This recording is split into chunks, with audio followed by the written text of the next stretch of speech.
Yang di antara perkara besar tersebut ialah apakah dia perintah dan apakah dia larangan. Kalau tidak perintah, Allah Ta'ala larang. Selepas Allah Ta'ala sebut ya ayyuhalladzina amanu. Lalu dalam ayat ini, rupanya Allah Subhanahu Wa Ta'ala dalam ayat ini dia bukan melarang, tapi dia menyuruh. Suruh, ya. Ya ayyuhalladzina amanu kutiba alaikumus shiyam, diwajibkan ke atas kamu puasa, kata Allah.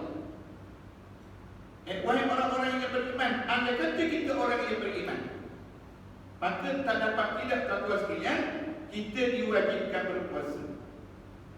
Ya, tak puasa tuan-tuan dosa. Kecuali orang-orang yang diharuskan bagi yang tidak berpuasa. Tapi kena ganti.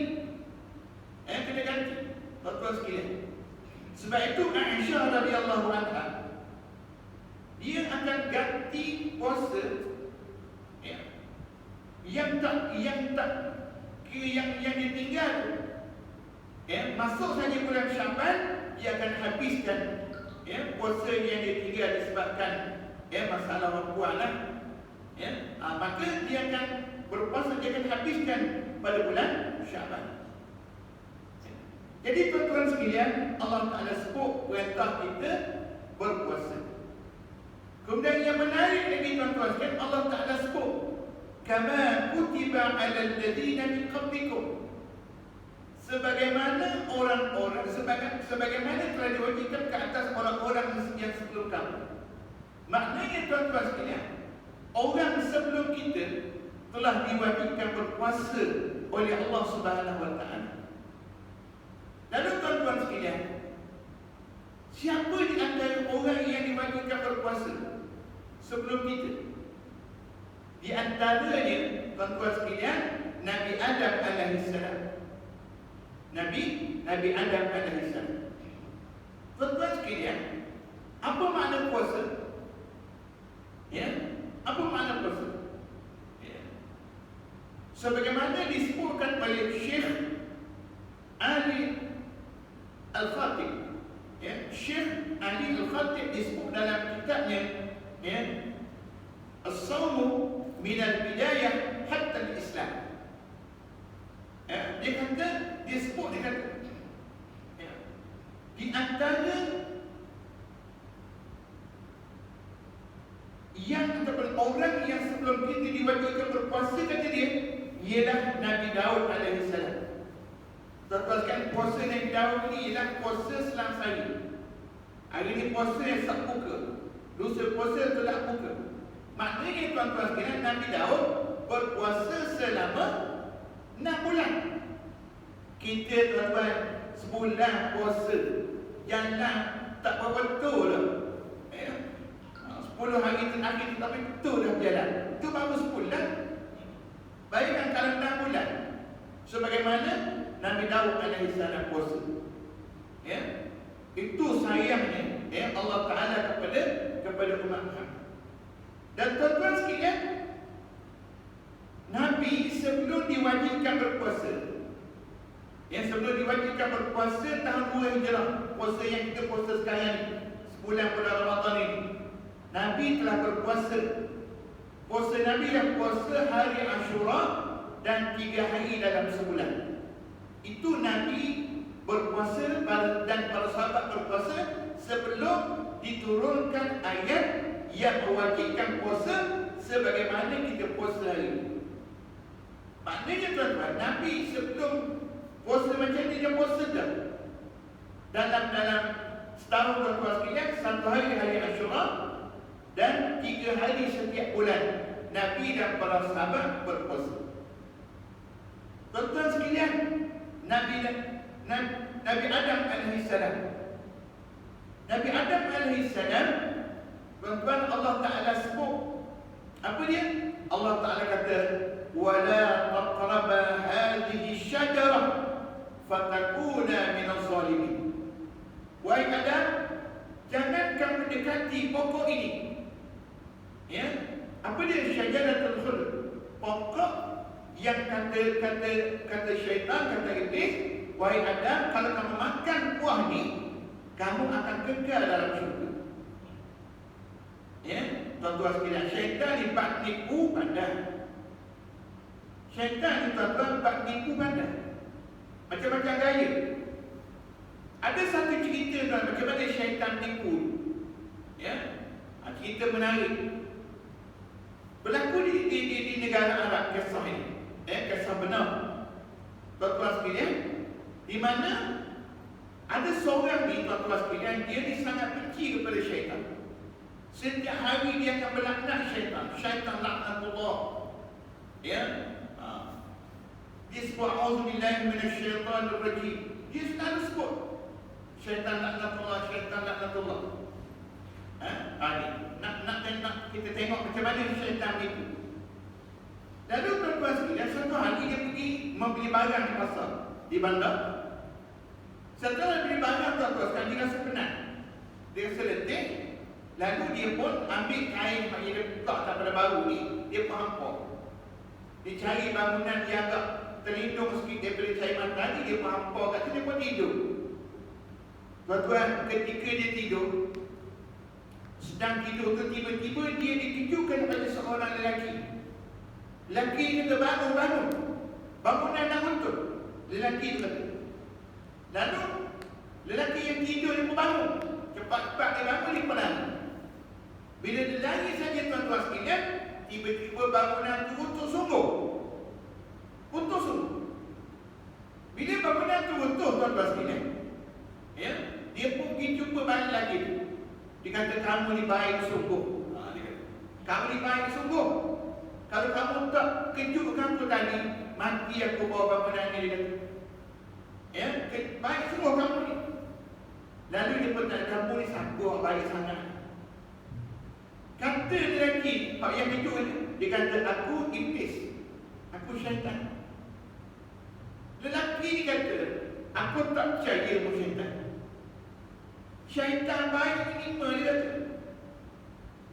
Tak percaya syaitan. Kan syaitan berusaha dengan orang Islam, orang mukmin.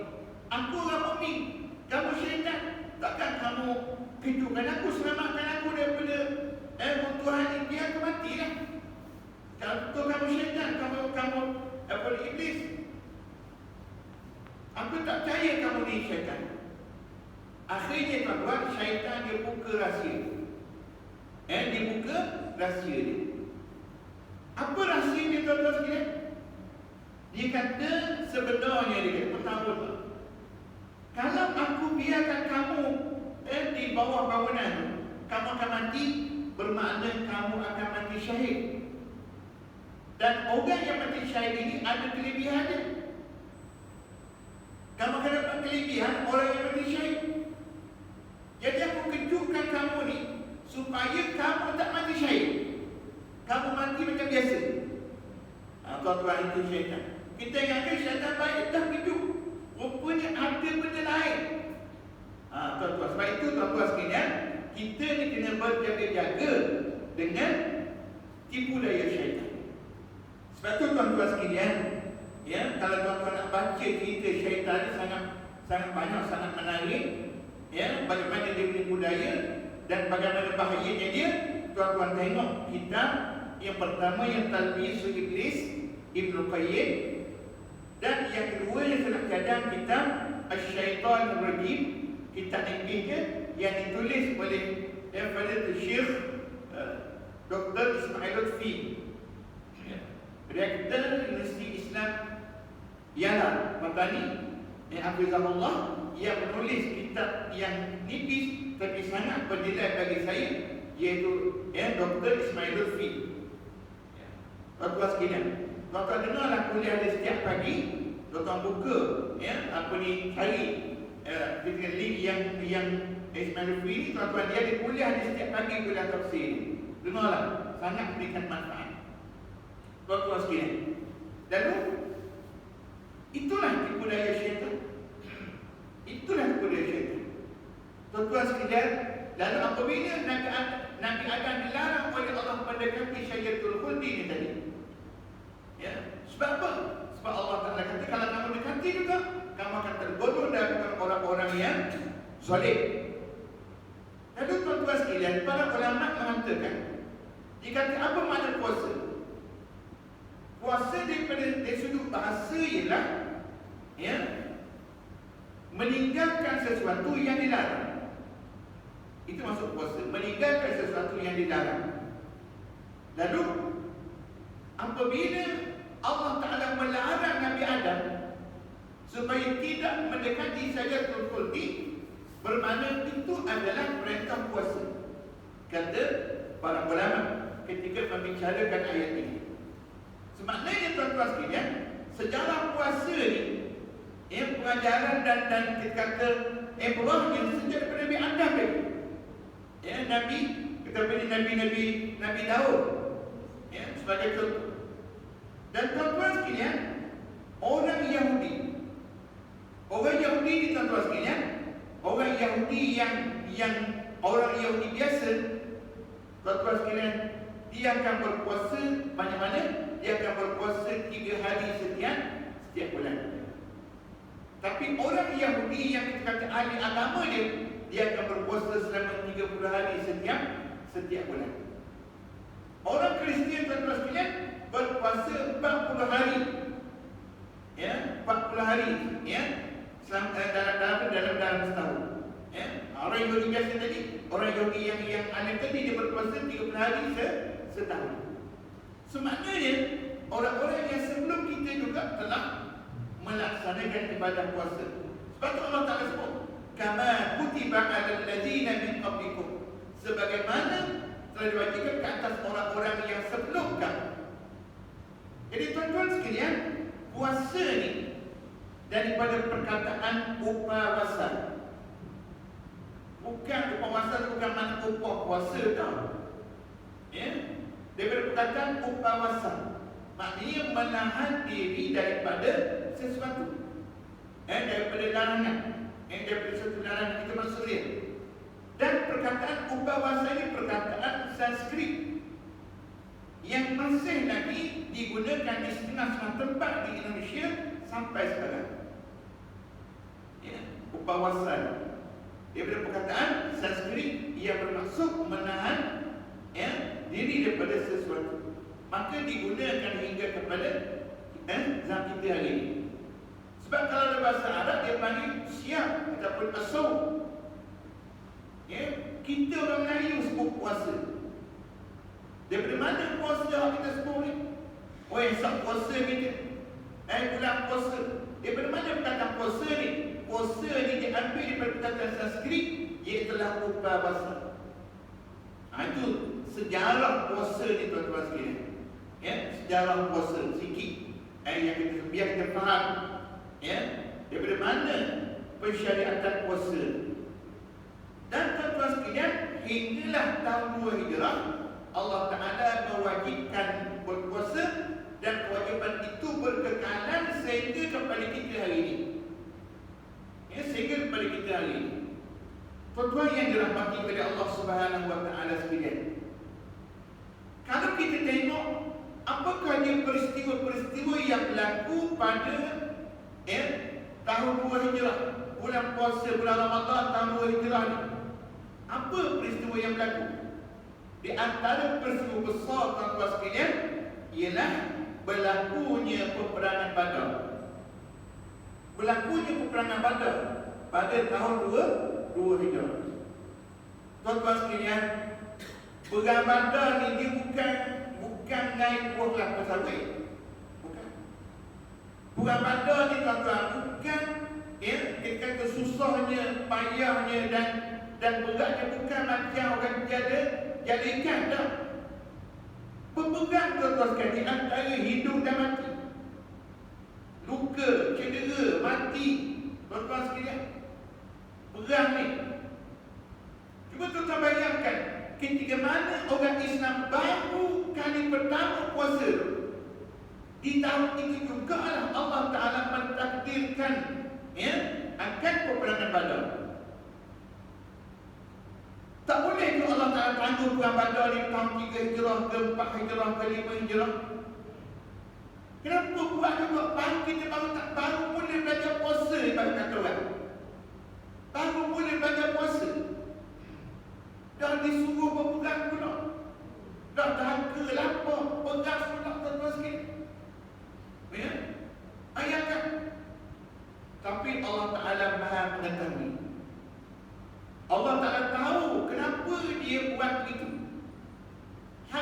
baru kita faham tuan-tuan sekalian. Rupanya Allah Ta'ala nak ajar kita bahawa bulan puasa ni bukanlah bulan untuk kita tak buat kerja. Rehat tidur daripada lepas subuh sampai buka. Tak. Maknanya, tuan-tuan sekalian, bulan Ramadan juga kita akan teruskan dengan aktiviti kerja kita, kerja buat kita. Apalah sangat kerja kita tuan-tuan kalau nak banding dengan peperangan Nabi dan para sahabat dalam peperangan Badar. Tuan-tuan sekalian, perang Badar ni peperangan yang sangat mencabar. Kenapa mencabar? Yang pertama mencabar kerana peperangan ini berlaku dalam bulan Ramadan. Bulan Ramadan. Ya, dan biasa tuan-tuan bulan Ramadan ini bulan yang kita kata panas. Bulan yang panas. Jangan nak jumpa bulan Ramadan ni hujan. Panas tuan-tuan sekalian. Ni pun kita terasa dah. Hari ni yang sebut hujan sikit. Panas tuan-tuan sekalian. Bayangkan bulan Ramadan berpuasa, cuaca panas. Kemudian tuan-tuan sekalian, Allah Ta'ala takdir peperangan Badar tuan-tuan sekalian dalam keadaan kelengkapan tentera Islam yang tak cukup. Sebab apa? Sebab tuan-tuan sekalian, tentera Islam, Nabi dan tentera Islam yang lain keluar bukan nak pegang dah. Mahkamah asalnya nak menahan barang dagangan Abi Sufyan yang balik daripada Syam, nak tahan, nak sekat. Lalu Allah takdirkan tuan-tuan peperangan. Bayangkan kalau kita tak bersedia macam mana? Gelapah, tuan-tuan sekalian, gelapah. Itulah yang Allah Ta'ala takdirkan berlaku. Kemudian tuan-tuan sekalian, peperangan Badar ni pula peperangan yang tuan-tuan sekalian 3 kali ganda tentera musuh. Tentera musuh 3 kali ganda. Bayangkan tuan-tuan sekalian, orang main bola sepak. 2 orang pemain bola sepak tu kena gantung, kena buang padang, awal kalah. Baru 2 orang pemain sebelah kena buang padang 2 orang kat merah. 9 orang. 9 orang tak boleh nak abang bola. Tuan-tuan letih, akhirnya kalah awal. Itu 2 orang tuan-tuan. Bayangkan, ya, sahabat yang terlibat dalam Badar ni musuh 3 kali ganda. Ibarat kata kalau kita main bola sepak, kita ni tuan-tuan sekalian sebelah orang. Pasukan lawan kita 33 orang. Tuan-tuan sekalian, dia puli kita. Dia pakai puli kita ni sebab kita sebelah orang. Ibarat kita tuan-tuan sekalian 3 kali ganda. Itu cabaran yang dialami oleh para sahabat dalam peperangan Badar. Allah Ta'ala uji para sahabat demikian rupa. Sebab apa? Sebab nak melihat sejauh mana keimanan yang ada pada para sahabat. Dan akhirnya tuan-tuan sekalian, Allah Ta'ala berikan kemenangan kepada para sahabat yang terlibat dalam peperangan Badar. Dan bukan sekali itu tuan-tuan, orang sahabat yang terlibat dalam perang Badar ini, Allah Subhanahu Wa Taala menyanjung mereka. Ibarat zaman kita tuan-tuan dapat pingat lagi. Ibarat kalau zaman kita dah dapat pingat. Allah telah beri pingat lagi seseorang 313 hari yang perang Allah beri pingat lagi. Kalau ibarat zaman kita lah, tuan-tuan sekalian, apa sanjungan yang Allah Ta'ala beri? Sanjungan yang Allah beri pada sahabat-sahabat dalam Badar ni tuan-tuan sekalian disebutkan oleh Allah Subhanahu Wa Taala dalam hadis kursi. Dan hadis kursi Allah Ta'ala sebut, ya ahla badrin i'malu ma syi'tum qad ghafartu lakum. Kata Allah, wahai ahli Badar, i'malu ma syi'tum, buatlah apa yang kamu nak buat.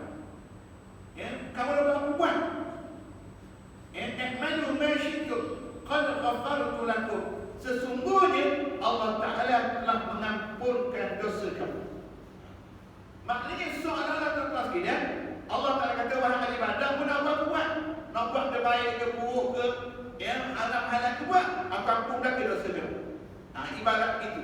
Tapi mustahil ahli Badar buat benda tak betul, benda haram, benda dosa, mustahil. Tapi seolah-olah Allah kata, buat benda kamu nak buat, aku akan ampunkan dosa kamu. Ini tuan-tuan, ahli badan.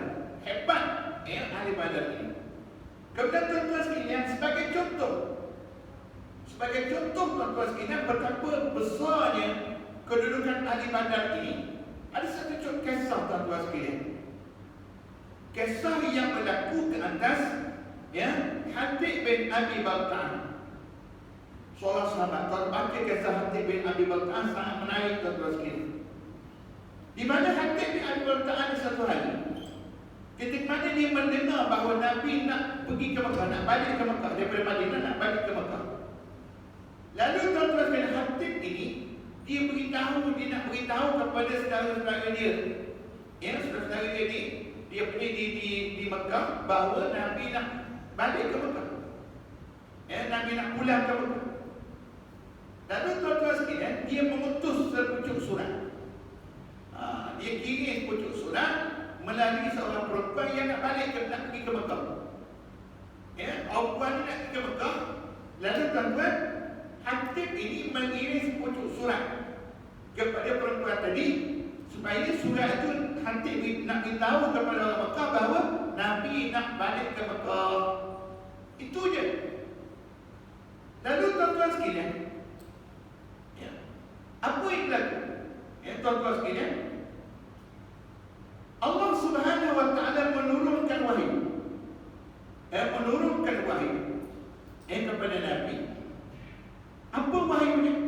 Tuan-tuan sekalian, wahyunya Allah telah beritahu kepada Nabi bahawa kamu kena sekat seorang perempuan yang sekarang dalam perjalanan nak menuju ke Mekah, kerana bersamanya ada sepucuk surat. Allah Ta'ala beritahu kepada Nabi. Lalu tuan-tuan yang dirahmati dan dikasihi oleh Allah Subhanahu wa taala sekalian, Nabi mengirim para sahabat. Nabi kirim para sahabat, dan sahabat ni kejar perempuan tadi. Tuan-tuan sekalian, akhirnya dapat. Bila dapat perempuan tadi tuan-tuan sekalian, sahabat bertanya, wahai perempuan, kamu nak ke mana? Dia kata, aku nak pergi ke Mekah. Kami nak tanya, ada tak dengan kamu sepucuk surat? Dia kata, tak ada. Tak ada. Kalau sahabat kata, kalau kamu tak cakap betul, kami tak bunuh kamu. Akhirnya orang puan ni tuan-tuan takut, dia kata ada. Aku ada bawa sepucuk surat. Lalu tuan-tuan dia ambil surat tu daripada sanggu dia. Dia ambil surat daripada sanggu dia, dia bagi kepada sahabat. Lalu sahabat yang dapat sekali balik ke Madinah, tuan-tuan sekalian, sampai di Madinah serah ke Nabi surat tadi. Dan kebetulan para sahabat yang ada depan Nabi ini adalah Hatib bin Abi Balta'ah. Lalu tuan-tuan, Nabi buka surat tadi. Nabi buka surat, Nabi tengok surat tu, min Hatib bin Abi Balta'ah, surat daripada Hatib bin Abi Balta'ah.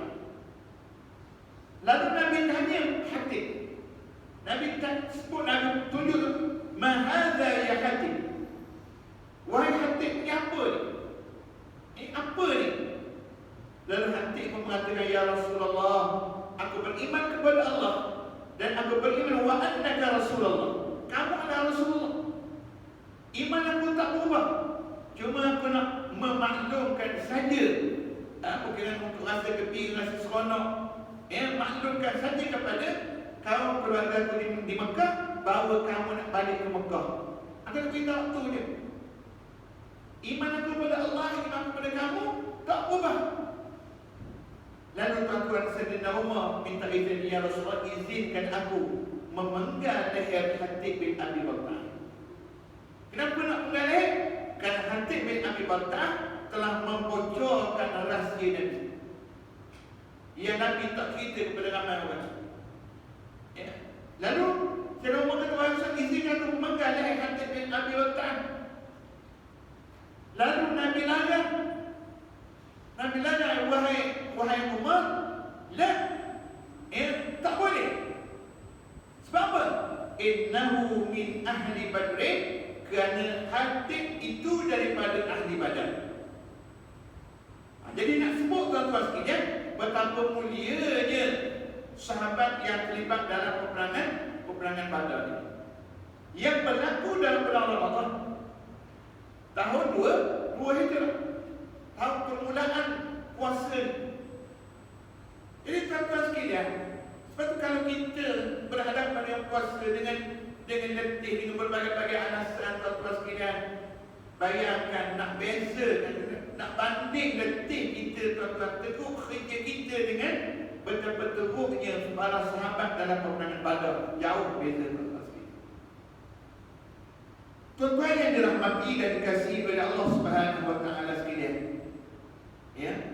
Untuk bahagian yang terakhir daripada kuliah maghrib saya pada malam ini, saya nak mengajak muslimin hadirin yang dirahmati dan dikasihi oleh Allah Subhanahu wa taala sekalian, melihat apakah dia perkara yang menjadikan Ramadan kita sempurna ataupun puasa kita sempurna. Tuan-tuan, Ramadan datang setahun sekali. Puasa kita, tuan-tuan, setahun sekali. Tak berbagai benda yang datang setahun sekali ni, tuan-tuan, kita tak dapat markah paling tinggi. Dia setahun sekali tak, bukan tiap-tiap bulan. Jadi bila benda setahun sekali tak, buatlah yang terbaik. Ya, sebab dia setahun sekali. Ya, kalau 3 bulan 4 bulan tak apa, bulan ni ya bulan depan lagi tak ada, dia setahun sekali. Buatlah yang terbaik. Ya, Ramadan kita isilah Ramadan itu dengan yang terbaik. Jadi tuan-tuan sekalian, bagaimana nak isi Ramadan kita dengan amalan-amalan yang boleh meningkatkan mutu Ramadan kita dan mutu puasa kita? Apa dia amalan ini? Ini tuan-tuan, kita ini tadi mungkin lebih pada maklumat itu. Sekarang kita nak praktikal. Kita nak buat macam mana? Nak jadikan Ramadan kita tahun ini Ramadan yang terbaik.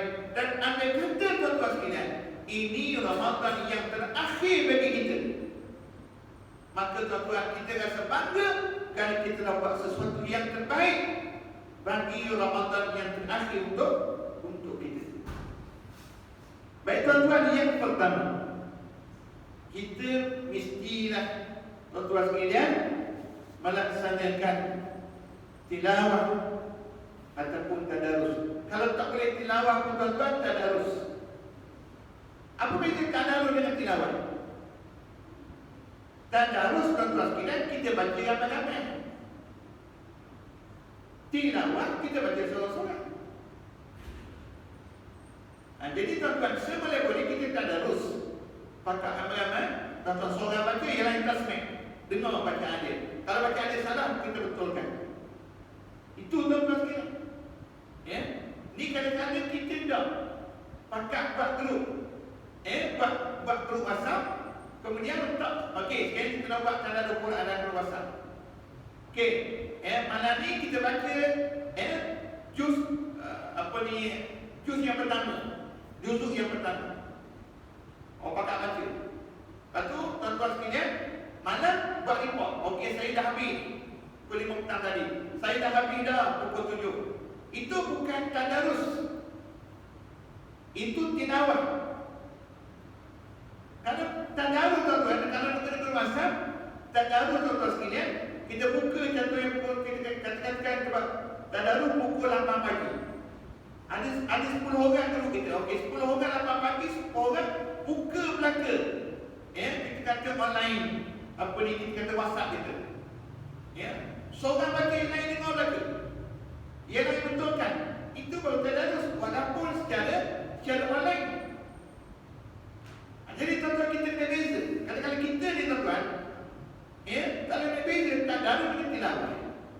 Tadarus seorang baca, yang lain tasmih, dengar betulkan. Tak kira sama secara bersemuka, face to face, ataupun melalui grup WhatsApp dan sebagainya, online ataupun program gunakan teknologi moden, tak kesalahan. Itu tuan-tuan kita kena beza. Tapi ketika tak boleh tilawah, apalagi perintah tadarus, buatlah tilawah Quran. Bacalah tuan-tuan sekalian. Sebab Nabi bertadarus bila bulan Ramadan, malaikat Jibril datang bertadarus bersama dengan Nabi sallallahu alaihi wasallam. Tuan-tuan sekalian, itu yang pertama. Kita tengok amal. Jadi yang kedua, tuan-tuan sekalian, datangnya Ramadan nanti dan kita sedang berpuasa, jadi tuan-tuan sekalian, banyakkan berdoa kepada Allah, banyakkan bertaubat kepada Allah, banyakkan berzikir kepada Allah. Sebab tuan-tuan sekalian, Nabi sebut tiga golongan manusia yang tidak akan ditolak doanya. Ada tiga golongan manusia yang tidak akan ditolak doanya, kata Nabi. Salah satu, la turaddu doa da'wahu, doahu.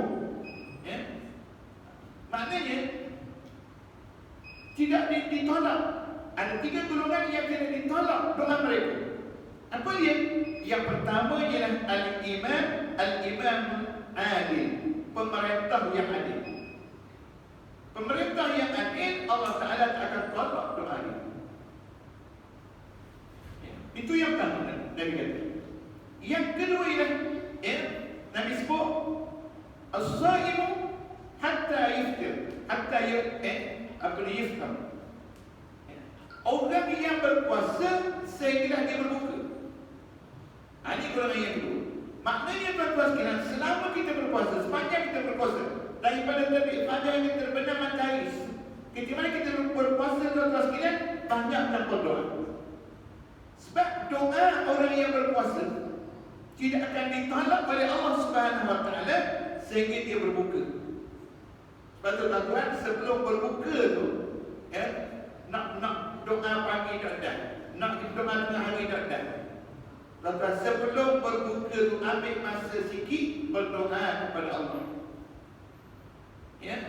Minta Allah bagi pada kesihatan. Tuan-tuan sekalian, bagi orang belajar, minta dia dapat kejadian yang cemerlang anak-anak kita, cucu kita. Doa kepada Allah. Tuan-tuan, hak payah kerja anak kita dan payah kerja. Doa kepada Allah, ya Allah kepermudahan. Berilah kepada anakku peluang-peluang untuk bekerja yang payah sangat kita. Minta kepada Allah. Sebab Nabi kata, salah satu la turaddu doahu, yang tidak akan ditolak akan doa mereka, kata Nabi. Jadi tuan-tuan sekalian, yang ketiga Nabi kata, apa dia? Nabi yang ketiga ad-da'watul masruf. Yang ketiga ialah doa orang yang kena salib. Tidak akan ditolak, tidak akan ditolak, akan doa mereka. Ini tiga golongan. Jadi di antara tiga ni ialah as-shaimu hatta yuftar. Orang yang berpuasa sehingga dia berbuka. Jadi sebab itu tuan-tuan sekalian, nak sempurnakan ibadah Ramadan kita, ibadah puasa kita, tuan-tuan sekalian, maka hendaklah kita sentiasa berdoa dan banyak berdoa kepada Allah Subhanahu Wa Taala. Yang ketiga, tuan-tuan sekalian, banyakkan memberi makan kepada orang miskin dan orang yang berpuasa. Ini yang ketiga. Beri makan kepada orang miskin, beri makan kepada orang yang berpuasa. Tuan-tuan sekalian, dan sebaik-baik tuan-tuan sekalian, kita kata beri makan ni ialah untuk mereka berpuasa. Kita tuan-tuan beri makanan bila? Mori. Tak habis makan rumah, bawa surau, bawa masjid. Yang paling baik adalah berikan makanan untuk mereka berbuka. Untuk mereka berbuka. Itu yang terbaik. Makanan bagi orang yang berpuasa. Jadi tuan-tuan sekalian, ambil peluang sebab untuk menjadikan ibadah puasa kita, Ramadan itu Ramadan yang ada penghayatan, Ramadan yang ada roh. Itu tuan-tuan sekalian. Yang keempat, tuan-tuan sekalian, kita di sepanjang bulan Ramadan kena banyak bersedekah. Kena banyak bersedekah. Sebab tuan-tuan sekalian, andai kata di nak diambil nyawa. Katakan tuan-tuan, malaikat datang nak ambil nyawa kita. Lalu malaikat kata, bantu awak, nyawa awak saya akan ambil pukul 8 malam, katakan. Sekarang andai kata saya pergi tempoh ke awak 5 minit. 8 patut pukul 8, tapi nak ambil nyawa 5 minit. Apa yang awak nak buat dalam tempoh 5 minit? Contoh. Kalau malaikat boleh tanya kita. Kalau malaikat tanya soalan kita, tuan-tuan sekalian, kepada orang yang nak diambil nyawa, kita, tuan-tuan, sedang lagi, sihat lagi rasa. Nak nampak lagi rasa kita ni. Ya. Jadi, nescaya kata Allah, orang yang nak diambil nyawa ni akan mengatakan apa dia? Fa'as-saddaqa wa akum minas salihin. Maka aku akan bersedekah. Aku akan bersedekah dan aku akan menjadi orang yang saleh. Maknanya mereka pilih nak bersedekah. Mereka tak sebut nak puasa, mereka tak sebut nak buat, mereka sebut nak bersedekah. Alangkah besarnya ganjaran sedekah itu bagi orang yang, tuan-tuan, melihat ajalnya di hadapan mata. Sebab itu, tuan-tuan, ambil kesempatan Ramadan ini untuk kita bersedekah. Kemudian yang terakhir, banyak, ada 9, ada 11, 10 itu, tapi saya tak nak sebut kesemuanya. Tuan-tuan, takut saya lama tak apa, takut tuan-tuan lama, lutut lengong, tuan-tuan sekalian, kaki serban, patut serban tak ada, turun pakai kaki, payah.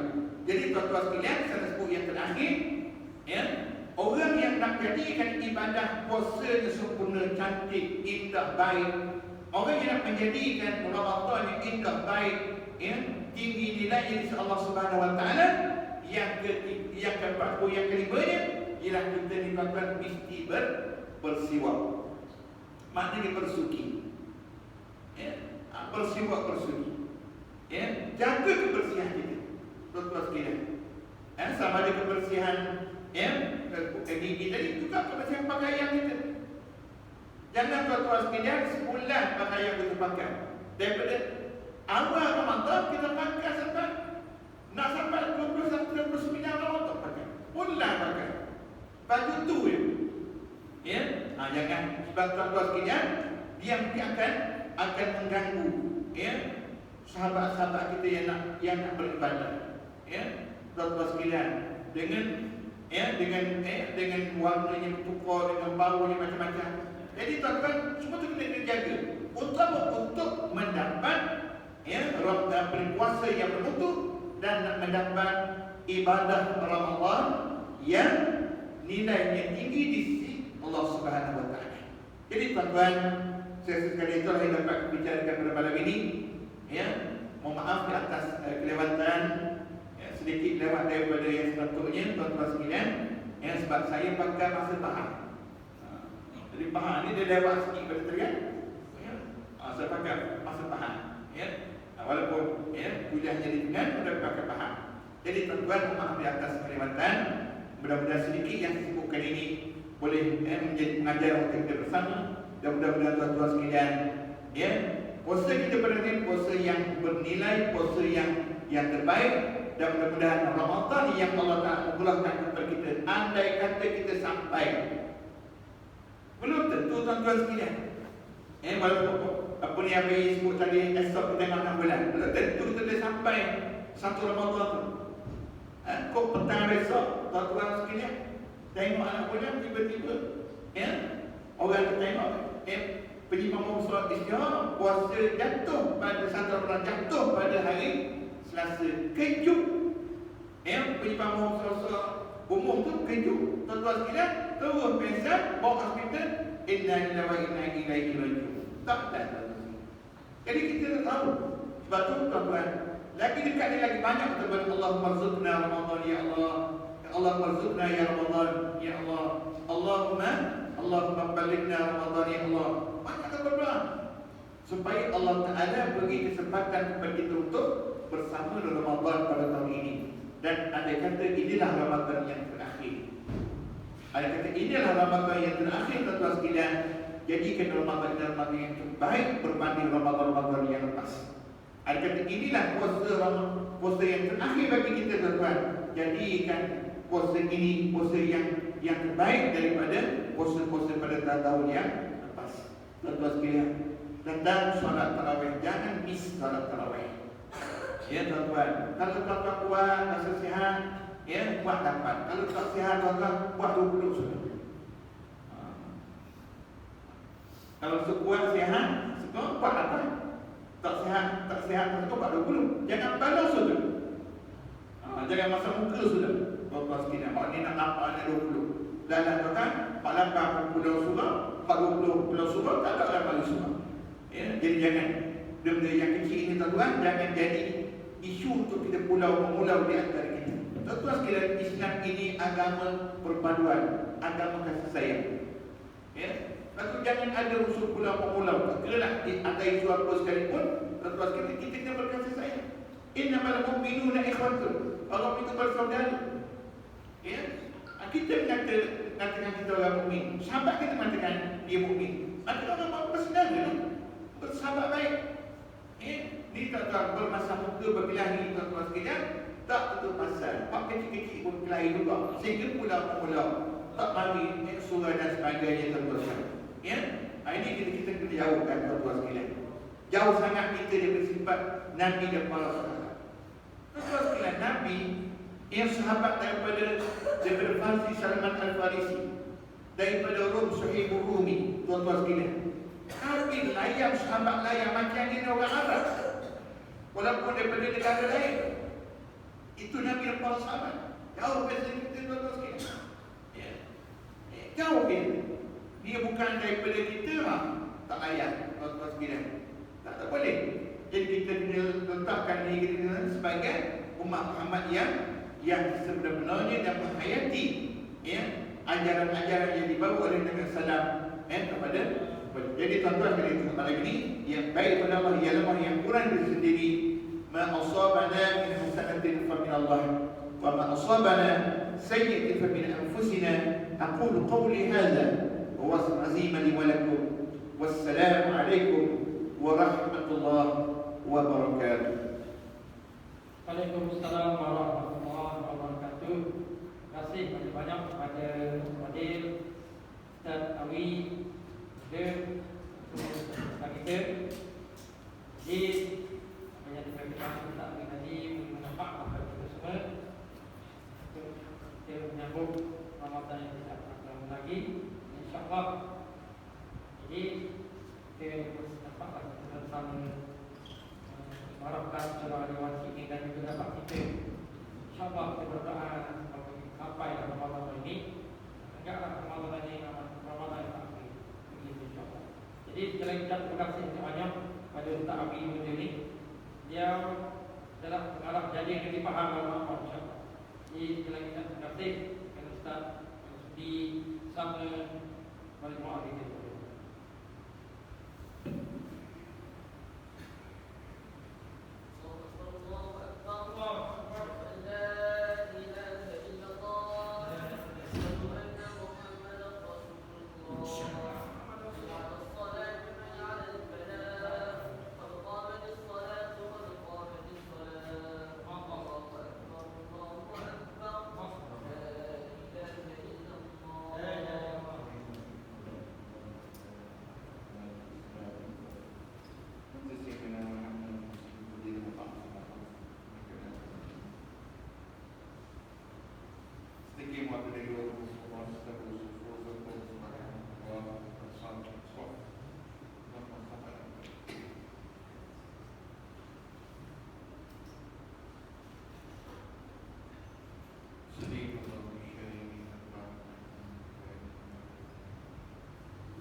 Bismillahirrahmanirrahim. الحمد لله رب العالمين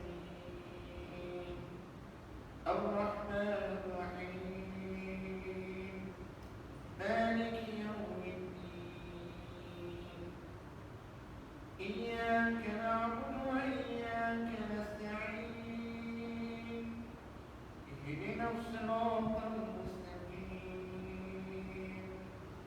صراط الذين أنعمت عليهم غير المغضوب عليهم ولا الضالين.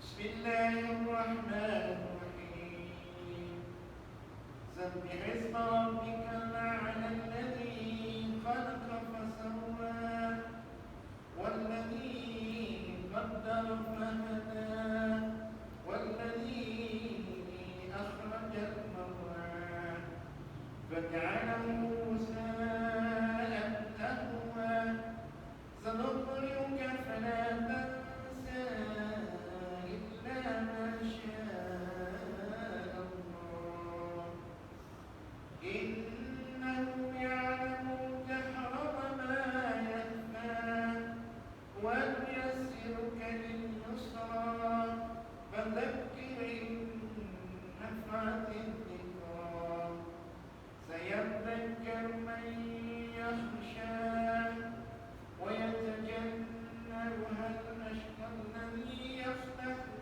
النار الكبرى ثم لا يموت فيها ولا يحيا قد أفلح من تزكى وذكر اسم ربه فصلى بل تؤثرون الحياة الدنيا والآخرة خير وأبقى إن هذا لفي الصحف الأولى صحف إبراهيم وموسى. الله أكبر.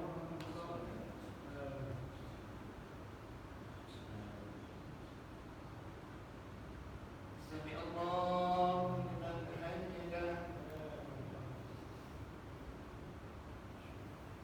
الله أكبر.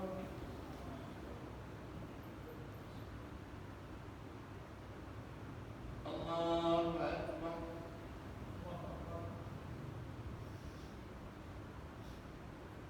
الله أكبر.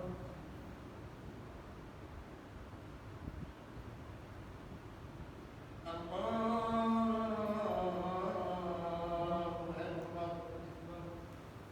بسم الله الرحمن الرحيم الحمد لله رب العالمين الرحمن الرحيم مالك يوم الدين إياك نعبد وإياك نستعين اهدنا الصراط المستقيم صراط الذين أنعمت عليهم غير المغضوب عليهم ولا الضالين.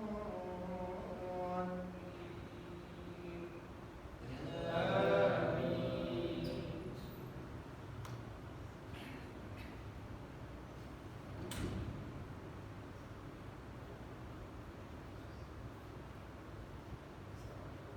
بسم الله الرحمن الرحيم قل يا أيها الكافرون لا أعبد ما تعبدون ولا أنتم عابدون ما أعبد ولا أنا عابد ما عبدتم ولا أنتم عابدون ما أعبد لكم دينكم ولي دين. الله أكبر.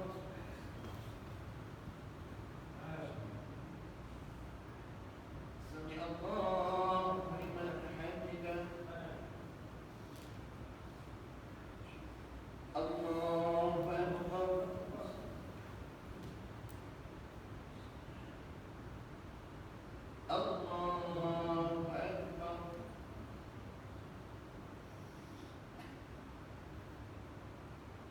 Allah